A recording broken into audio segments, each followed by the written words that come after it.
So here we go, the two of us back in Birmingham.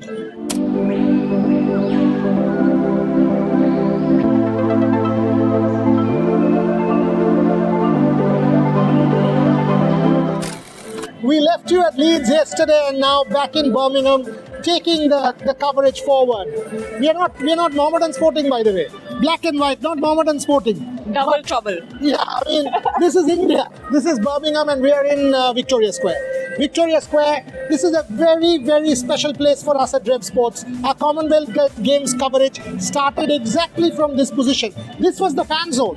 Where we are standing is the fan zone. The Indian team hotel on our left about 150 odd meters, and the bull ring, which is what Birmingham is known for, is exactly about 100 meters on our right. So this is the heart of the Birmingham city centre.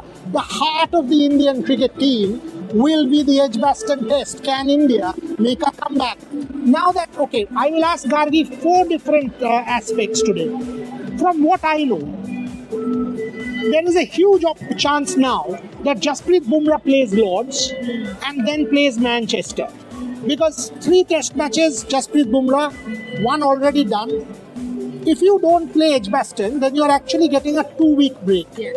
Then you are very fresh at Lords, and Lords being Lords. It's the mecca of cricket and the home of cricket, and at least the first 2 days at Lords, always there will be help for the faster bowlers. Plus, there is the slope. I don't know if you follow the Lord's slope, the ground is this. Yeah. So the slope, you need experience. Jasprit Bumrah will be valuable. Manchester, no debate, 9 days break, so Jasprit Bumrah will come into play.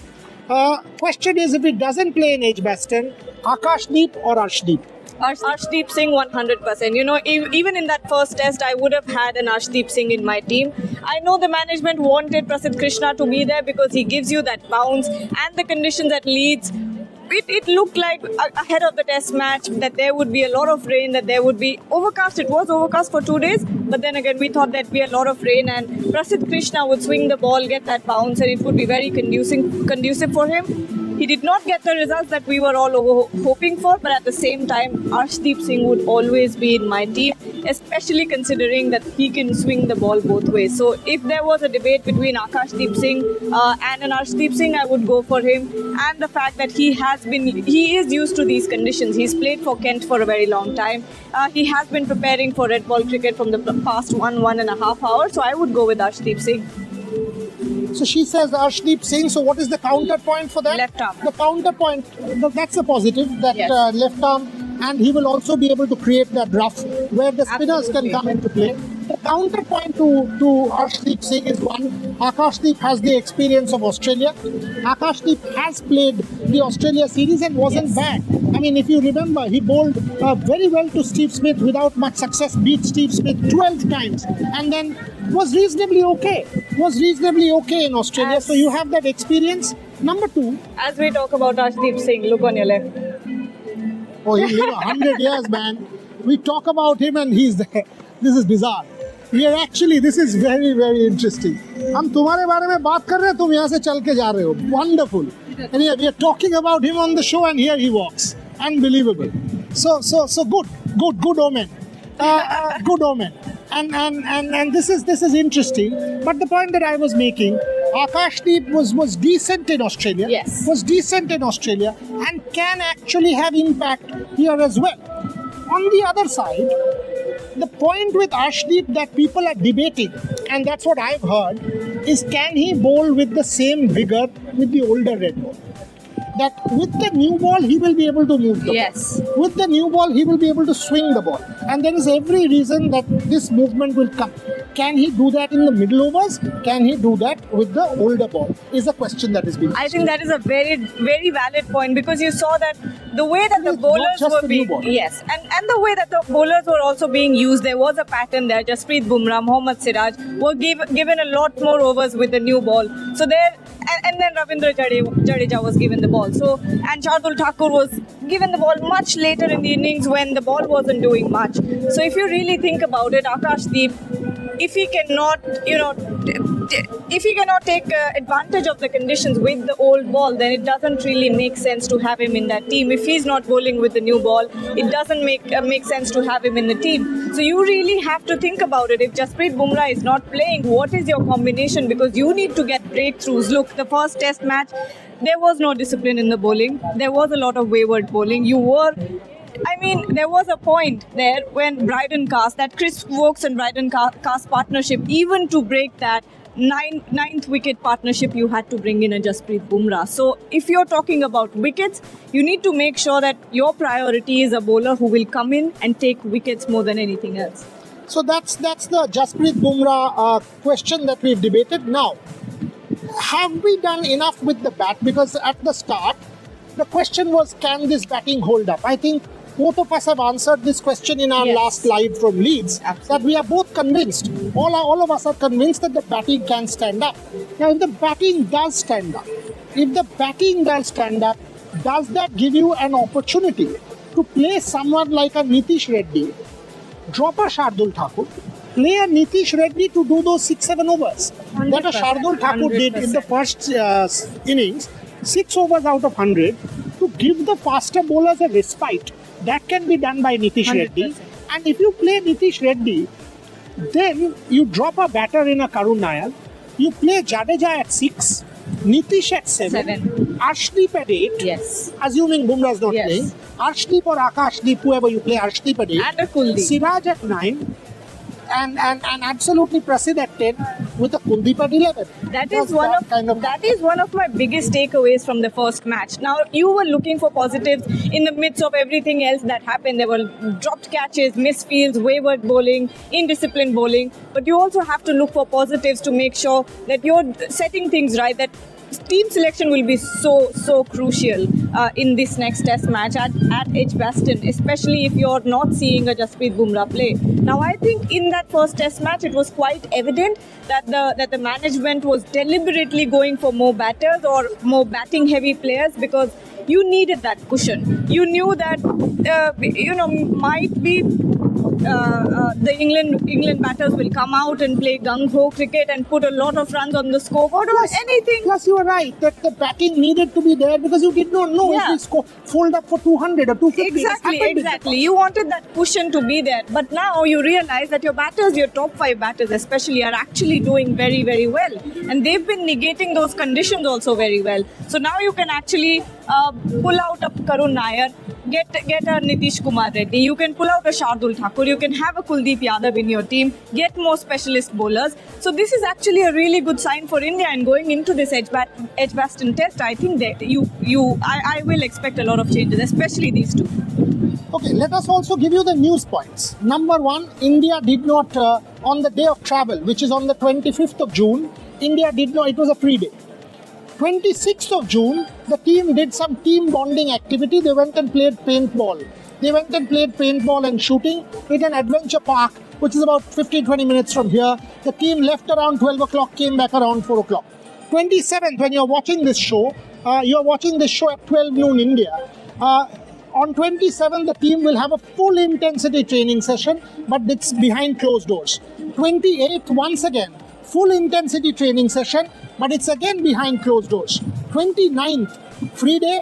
30th, full intensity, which we will be able to cover, not closed doors. We will be able to give you all the practice visuals and videos and details and the press conference.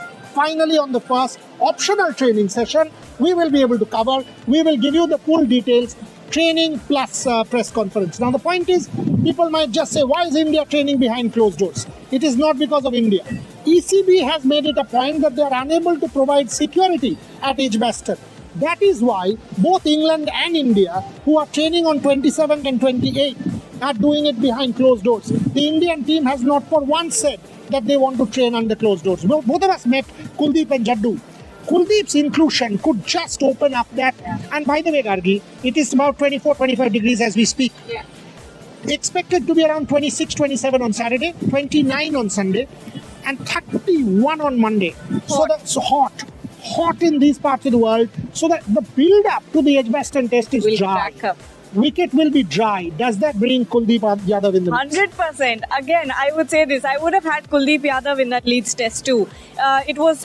But you sort of got an idea that this is the kind of team that the management is building, and we put out all our playing 11s in the team because at that point, looking at the practice sessions, you got an idea, you got a hint that this is going to be the playing 11, and Kuldeep Yadav has not found a place there. But if it had to go my way, I would have had him in Leeds, and I would probably play him in all 5 test matches, considering the fact that none of the English batters have played him before, the newer ones, the inexperienced ones.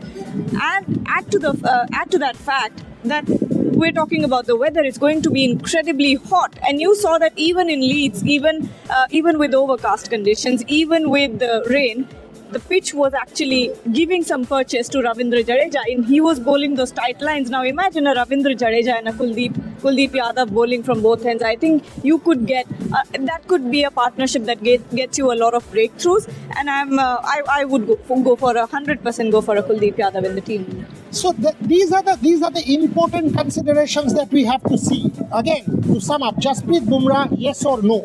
Likely no for Edgbaston. Lords, yes. Manchester, yes. Oval, it will depend on the state of the series at that point in time. The point that both of us are making, Arshdeep or Akashdeep, debate will happen. Arshdeep could well be, because of the late swing, plus being a left-armer, bowls at a reasonable pace, could be a different angle for the English batters. Akashdeep on the other side, played well in Australia, can be an option. Because the batting has come good, Shardul Thakur could give way. Nitish Reddy comes in. The point that Gargi just made about Kuldeep Yadav. Are you worried about Jofra Archer's inclusion? 100%.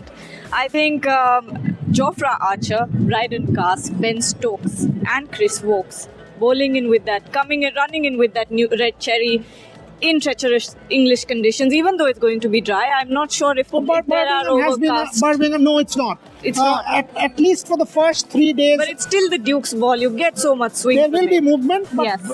Edgbaston, at least for the last few years, has been a good batting day. Good batting day. Agreed, but at the same time, I will not. I won't undermine this English side. Not at all. Especially with Jofra Archer bowling fire. I think this will be a concern. And the biggest concern, what the actual concern is, you've got your top 5 firing, right? But if you don't find 2 good partnerships or 3 good partnerships, your lower middle order is still a concern. They did not fire in both the last innings. So if you've got maybe a crumble at the top, who handles it? Handles it at the bottom. But that's where India will have to bank on the top order coming good. Plus that middle order with Jadeja and Nitish Reddy. Yes. Both of them did well in Australia. Both of them. Ravindra Jadeja has been a stellar servant of Indian cricket. Nitish Reddy has shown very, very good potential in Australia. Can they come good here is something that we've got to wait and see. That's all as far as this particular show is concerned. This build-up will continue. Like we said to you, at this point, all our team in different parts, you will have, this is what, 12:30 India?